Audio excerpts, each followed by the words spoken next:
Бұл видеода өзім тапсырысқа жасап жүрген творожный пирогтың рецептін сіздермен бөліспекпін, сондықтан видеоны мұқият қарап алыңыздар. Ең алдымен електен өткізілген ұнға разрыхлительді салып араластырып жібереміз. Кәдімгі холодильниктен енді шыққан салқын сары майды немесе маргаринді жақсылап теркадан өткізетін боламыз.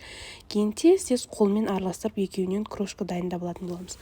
Негізі бөлме температурасындағы болса да сармай ештеңе етпейді, онда тұрған қатты маңызды емес.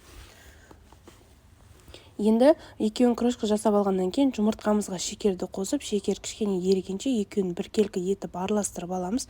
Шекерді барынша майдасын таңдағандарыңыз жақсы, сол кезде қамырдың ортасында іртік-іртік болып қалып кетпейді. Екеуін араластырып болып қамырға қосып, біріктіріп, жақсылап қамыр елейтін боламыз. Қамырды қолмен тез жұмыс істейміз. Баста сіздерге қатты болып, бірікпейтін сияқты болып көрінуі мүмкін, бірақ қорықпаңыз, қолдың жылуымен сармай еріп, әдемі қамыр болады. Бірақ барынша тез жұмыс істеуге тырысу керек. Дәл осындай қамыр шығады. Бұл өте үлкен порция, қыздар. Әсел печканың немесе үлкен печкалардың ең үлкенінде жасалатын печка қамыр, сондықтан оны екі бөліп жасасаңыз да болады. Оны холодильникке салып, ол ортасында начинкасын дайындаймыз. Начинка үшін творог жұмыртқаны салып аламыз.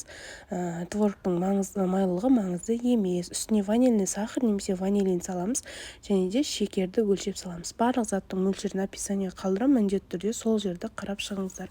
Үстіне қаймақ саламыз. Менде қаймақтың проценті 20%, маңызды емес. Барлығын біріктіріп блендерлап шығамыз.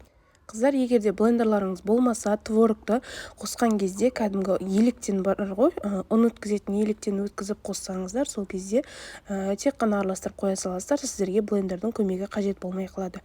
Начинка дайын болғаннан кейін холодильниктегі қамырымызды салып, біркелкі етіп пергамент қағазын үстіне жайып аламыз. Ұнды көп сеппей, барынша жабыспайтын пергамент қағазын қолданып, сонымен жайсаңыздар жақсы. Дәл осылай өзіңізге қажет формаға кесіп алып, астын орналастырасыздар, жан-жағын да қалған тесталардан біркелкі етіп орналастырып шығамыз.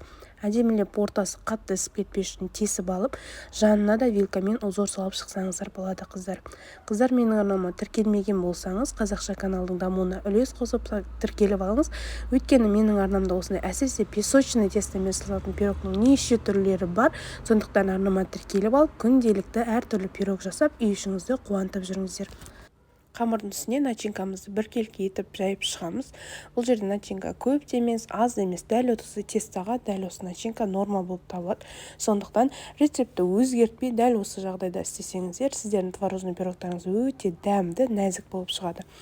Бетіне әртүрлі жеміс-жидек қойсаңыз да, қоймасаңыз да болады. Енді дайын. Осыны қызып тұрған печкада 180 градуста 20-25 минут пісіріп аласыздар. Ас болсын.